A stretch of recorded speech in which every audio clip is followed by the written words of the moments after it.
ഈ രീതിയിലത്തേക്കുള്ള ഒരു നാറിയ ഇടപാട് കാണിക്കുക എന്ന് പറഞ്ഞാൽ നേരത്തെ ഈ പറഞ്ഞ മുഷിഞ്ഞ ചട്ടിയുടെ ഇടപാടിനേക്കാൾ മുഷിഞ്ഞതാണ്. ഇന്നലത്തെ മറ്റേ അണ്ടർവെയറിന്റെ കേസ്, ഷഡ്ഡി കേസ് അല്ലേ, അത് പുറത്തു വന്നിരിക്കല്ലോ, ബാലൻസ് ചെയ്യേണ്ട എന്തെങ്കിലുമൊക്കെ പറഞ്ഞു ഒരു കയ്യബദ്ധം നാറ്റുകരുത്. അതിന്റെ കൂടെയാണ് നമ്മൾ ദിവസേന ഇപ്പൊ ചർച്ച ചെയ്തുകൊണ്ടിരിക്കുന്ന സ്വർണത്തിന്റെ കട്ടി, സായിപ്പിന്റെ ചട്ടി, ഇങ്ങനെയുള്ള കുറേയധികം വിഷയങ്ങൾ. അതിലൂടെ ഉണ്ടാക്കിയെടുക്കുന്ന ക്യാപ്സ്യൂളുകളാണ് പ്രധാനം. അത് സൈബർ അടിമകളെ കൊണ്ട് പ്രചരിപ്പിക്കുന്നതാണ് പ്രധാനം. അതിനപ്പുറത്തേക്ക് ഒന്നും നടക്കില്ലെന്ന് ഇവർക്കറിയാം. വേണമെങ്കിൽ ഒരു നോക്ക് കണ്ടോളൂ, ചിരിക്കരുതേ.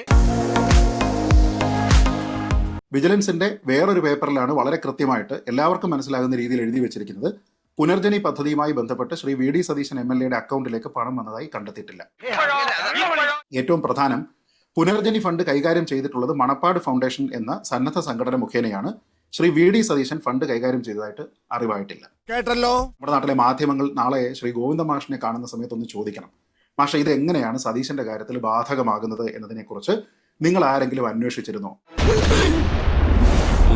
ഈ വിഷയത്തിൽ നിയമപരമായിട്ടുള്ള കാര്യങ്ങളെക്കാൾ കൂടുതൽ പ്രസക്തമാകുന്നത് രാഷ്ട്രീയമായിട്ടുള്ള കാര്യങ്ങൾ തന്നെയാണ്.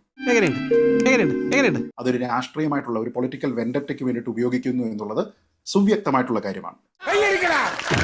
കഴിഞ്ഞ വർഷം ആദ്യം ഫെബ്രുവരിയിലോ മറ്റോ ഇവരിത് കണ്ടെത്തിയിട്ടുണ്ട് എങ്കിൽ ആ സമയം മുതൽ ഇതുവരെ എന്തുകൊണ്ടാണ് ഇതിനെക്കുറിച്ച് അന്വേഷിക്കാതിരുന്നത്?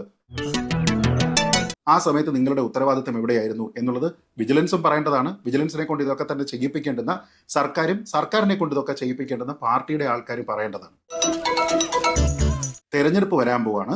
തെരഞ്ഞെടുപ്പ് വരുന്ന സമയത്ത് പ്രതിപക്ഷ നേതാവ് ഇവിടെ അഴിമതിക്കാരനാണ് എന്ന് സൂചിപ്പിക്കുന്നതിന് വേണ്ടിയിട്ട് അദ്ദേഹത്തിനെതിരെ ഒരു ആരോപണം കൊണ്ടുവരിക. ഇങ്ങനെയെങ്കിലും ഇവനെ ഒതുക്കിയേ. CPM-നെ സംബന്ധിച്ചിടത്തോളം അവർക്ക് വലിയ അടി കെട്ടി നിൽക്കുകയാണ് 3 പ്രധാനപ്പെട്ട തെരഞ്ഞെടുപ്പുകളിൽ.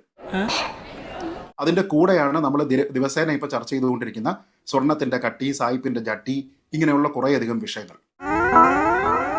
ഇതിന്റെ എല്ലാം പശ്ചാത്തലത്തിൽ അങ്ങേയറ്റം ആശങ്കയിലായി നിൽക്കുന്ന CPM-ന്റെ സതീശനെ കൊടുക്കാനുള്ള കൊണ്ടുപിടിച്ച ശ്രമം എന്ന മട്ടിൽ മാത്രമേ രാഷ്ട്രീയമായിട്ട് ഇതിനെ ഉപയോഗിച്ചു കഴിഞ്ഞാലും പൊതുജനം കാണുകയുള്ളൂ. നമ്മൾ എവിടെ പരിപാടി അവതരിപ്പിച്ചാലും ഇതാണല്ലോ അവസ്ഥ. തെരഞ്ഞെടുപ്പ് പ്രഖ്യാപിക്കാൻ പോവാണ് മാർച്ച് ഫസ്റ്റ് വീക്കിൽ. അപ്പോൾ ജനുവരിയിൽ എനിക്കെതിരെ ഒരു കേസ് ആയിക്കോട്ടെ എന്ന് വിചാരിച്ചാൽ എനിക്ക് യാതൊരു വിരോധമില്ല. ഞാനതിനെ രാഷ്ട്രീയമായി നേരിടും. അല്ലാതെ കേസാണെങ്കിൽ നിയമപരമായി അതിനെ നേരിടും. ഒരു ബുദ്ധിമുട്ടും ആ കാര്യത്തിലില്ല. പിന്നെ പണ്ട് ഉമ്മൻചാണ്ടി സാറിനെതിരായിട്ടും രമേശ് ചെന്നിത്തലയ്ക്കെതിരായിട്ടും ഒക്കെ ഇതുപോലത്തെ CBI കേസ് കൊണ്ടുവന്നാണ്. അദ്ദേഹം പറഞ്ഞു കഴിഞ്ഞാൽ അന്നെങ്കിൽ അവർ കേസെടുക്കട്ടെ. അങ്ങനെ കേസെടുക്കട്ടെ, അല്ലെങ്കിൽ CBIക്ക് വിടട്ടെ. അതിനേക്കാളും വലിയ ഏജൻസി ഇന്ത്യയിലില്ലല്ലോ. ആ വിജിലൻസിന്റെ ഒക്കെ റിപ്പോർട്ടൊക്കെ ഒന്ന് വായിച്ചു നോക്കാൻ പറ. അന്വേഷണം നടത്തിയേക്കുന്ന ഉദ്യോഗസ്ഥന്മാർ എഴുതി കൊടുക്കുന്ന റിപ്പോർട്ടൊന്ന് വായിച്ചു നോക്കാൻ പറ MV ഗോവിന്ദനോട്. ഒരു കൊല്ലം മുമ്പുള്ള കാര്യം ഇപ്പൊ വരാൻ കാര്യം എന്താ? ഇലക്ഷൻ ആയില്ലേ? സ്വാഭാവികം. ഒന്ന് പറഞ്ഞേക്ക്, ഞാൻ പേടിച്ചു പോയെന്ന് പറഞ്ഞു. ഇത് കേട്ടിട്ടേ ഞാൻ പേടിച്ചു പോയെന്നും കൂടി ഒന്ന് പറഞ്ഞേക്ക്. പോയിന്റിലോട്ട് വരാം. ഇനി ഏതെങ്കിലും ഒരു കാരണവശാൽ ഇവരൊരു CBI അന്വേഷണവുമായി ബന്ധപ്പെട്ട് മുന്നോട്ട് പോകുന്നു എന്ന് കരുതുക, ശുപാർശ ചെയ്യുന്നു എന്ന് കരുതുക. UDF-ന് ദോഷമല്ല ഉണ്ടാക്കുന്നത്, UDF-ന് ഗുണമാണ് ഉണ്ടാക്കാൻ പോകുന്നത്. സതീശൻ ഇൻസ്റ്റന്റ് ആയിട്ട് ഹീറോ ആയിട്ട് മാറും. അത് അന്വേഷണം പൂർത്തിയായാലും ഇല്ലെങ്കിലും അതിന്റെ പ്രാഥമികമായിട്ടുള്ള കാര്യമാണെങ്കിലും അദ്ദേഹം ഇപ്പൊ പറയുന്ന കോൺഫിഡൻസ് ഉണ്ട്. ഇപ്പൊ ഈ മണപ്പാടിന്റെ വ്യക്തി തന്നെ നമ്മളോടൊപ്പം ചർച്ചയിൽ പങ്കെടുക്കുന്ന അദ്ദേഹം പങ്കുവെക്കുന്ന ഒരു കോൺഫിഡൻസ് ഉണ്ട്. ഞാൻ പറഞ്ഞത് ആ കോൺഫിഡൻസ് അവരെ ഹെൽപ്പ് ചെയ്യുകയാണ്, കോൺഗ്രസിനെ UDF-നെ ഹെൽപ്പ് ചെയ്യുകയാണ് എന്നുള്ള ഒരു വിവരം. ആ വിവരം നിയമപരമായിട്ടുള്ള വിവരമല്ല, അത് പൊളിറ്റിക്കലായിട്ടുള്ള വിവരമാണ്. ആ വിവരം CPM-ന് ഉണ്ടോ എന്നുള്ളതാണ് ചോദ്യം. ഈ തദ്ദേശ ഭരണ തെരഞ്ഞെടുപ്പ് നടന്ന് അതിൽ വലിയ പരാജയം അഴിച്ചു കിട്ടിയതിനു ശേഷവും മുഖ്യമന്ത്രി ശ്രീ പിണറായി വിജയൻ ആയിക്കോട്ടെ, CPM-ന്റെ സംസ്ഥാന സെക്രട്ടറി ശ്രീ MV ഗോവിന്ദൻ ആയിക്കോട്ടെ, അനുദിനം നടത്തുന്ന പത്രസമ്മേളനങ്ങളിൽ ചോദിക്കുന്ന ചോദ്യങ്ങൾക്ക് അവർ റെസ്പോണ്ട് ചെയ്യുന്ന രീതി നോക്കിക്കഴിഞ്ഞാൽ ആ രാഷ്ട്രീയ വിവരം അവർക്കുണ്ട് എന്ന് തോന്നുകയില്ല. അതുകൊണ്ടാണ് ഞാൻ പറഞ്ഞത് സ്റ്റേറ്റ് മിഷനറിയുടെ കംപ്ലീറ്റ് ആയിട്ടുള്ള ദുരുപയോഗം എന്ന രീതിയിലത്തേക്ക് മാത്രമേ ഇതിനെ വിലയിരുത്തപ്പെടാൻ കഴിയുകയുള്ളൂ. കാരണം കൃത്യമായിട്ടുള്ള താല്പര്യമായിരുന്നു അതിൽ ഉണ്ടായിരുന്നത് എങ്കിൽ ഈ വൈരുദ്ധ്യം ഉണ്ടാകാൻ പാടില്ലായിരുന്നു. സർക്കാർ അതുമായി ബന്ധപ്പെട്ട് കൃത്യമായിട്ട് ചെക്ക് ചെയ്യണമായിരുന്നു. സർക്കാരിന്റെ തന്നെ ലൈഫ് മിഷൻ പദ്ധതിയുമായി ബന്ധപ്പെട്ട് പ്രശ്നങ്ങൾ ഇവിടെയുണ്ട്. അപ്പൊ അതുമായി ബന്ധപ്പെട്ട് ഇതേ താല്പര്യമില്ല. ഇനി അതിൽ എന്തെങ്കിലും തരത്തിലുള്ള സ്പീഡ് നടത്തണമായിരുന്നു എന്നുണ്ടെങ്കിൽ ഇത് പറയുന്ന സമയത്ത് തന്നെ അന്വേഷണത്തിന് പോകണമായിരുന്നു. അപ്പൊ ഇവിടെ സതീശൻ പറയുന്ന ഒരു കോൺഫിഡൻസ് ഉണ്ട്. നിങ്ങൾ കൊണ്ടുപോവാ, നിങ്ങൾ അന്വേഷിക്ക്, CBI വേണമെങ്കിൽ കൊണ്ടുപോവാ, നിങ്ങൾ EDA വേണമെങ്കിൽ കൊണ്ടുപോവാ എന്നൊക്കെ തന്നെ അവർ പറയുകയാണ്. സതീശൻ ഏതെങ്കിലും തരത്തിലുള്ള ഒരു ചട്ടം വയലേറ്റ് ചെയ്തിട്ടുണ്ടെന്ന് കരുതിക്കോ. അദ്ദേഹം അനുമതിയില്ലാതെ യാത്ര ചെയ്തുവെന്നോ അല്ലെങ്കിൽ കിട്ടിയ അനുമതിക്ക് വിരുദ്ധമായിട്ടുള്ള കാര്യങ്ങൾക്ക് വേണ്ടിയിട്ടാണ് അദ്ദേഹം യാത്ര ചെയ്തത് എന്നുണ്ടെങ്കിൽ അന്വേഷിക്കാം. പക്ഷെ അതും എപ്പോൾ ചെയ്യാമായിരുന്നു? എത്രയോ കാലമുണ്ടായിരുന്നു അത് ചെയ്തില്ല. അനധികൃതമായിട്ടുള്ള മാർഗത്തിലൂടെ വിദേശത്ത് നിന്ന് ഏതെങ്കിലും രീതിയിൽ സഹായം സ്വീകരിച്ചു എന്നുണ്ടായിരുന്നുവെങ്കിൽ അന്വേഷിക്കാമായിരുന്നു. പിന്നല്ലാതെ സ്വീകരിച്ച ധനത്തിന്റെ വിനിയോഗ രേഖകൾ കൃത്യമായിട്ടില്ല എന്നുണ്ടെങ്കിൽ അന്വേഷിക്കാമായിരുന്നു. ആ തുകയുടെ കാര്യത്തിൽ എന്തെങ്കിലും തരത്തിലുള്ള പൊരുത്തക്കേടുണ്ടായിരുന്നെങ്കിൽ അന്വേഷിക്കാമായിരുന്നു. ഒരു 1.25 കോടി രൂപയുടെ മറ്റോ സംശയകരമായിട്ടുള്ള ട്രാൻസാക്ഷൻ ഉണ്ട് എന്ന് പറയപ്പെടുന്നു, അത് അന്വേഷിക്കാമായിരുന്നു.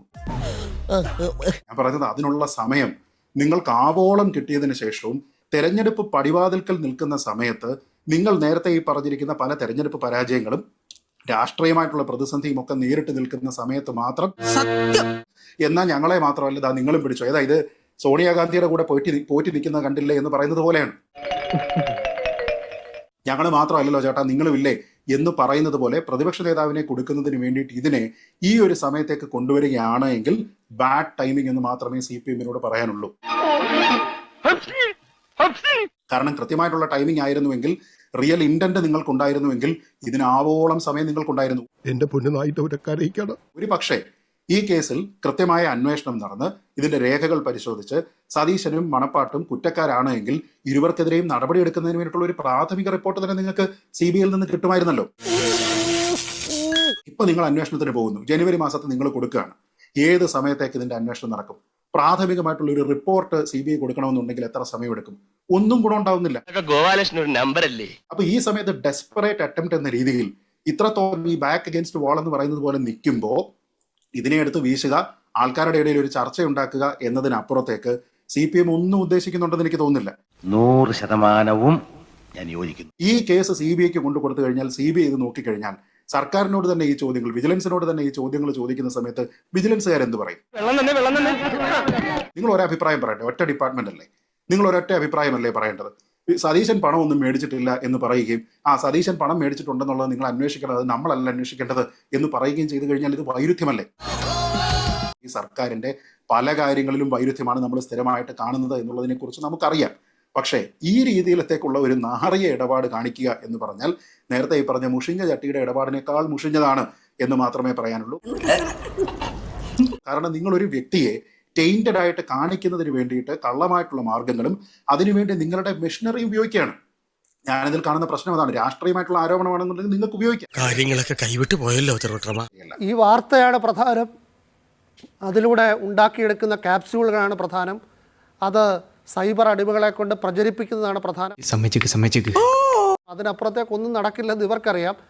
ഈ തെരഞ്ഞെടുപ്പ് കാലത്തെ ഒരു രാഷ്ട്രീയ ലക്ഷ്യമാണ് ഇതിലൂടെ നിറവേറ്റപ്പെടുക. LDF വരും, എല്ലാം ശരിയാകും. അപ്പൊ മനസ്സിൽ ഞാൻ പോയിക്കോട്ടെ.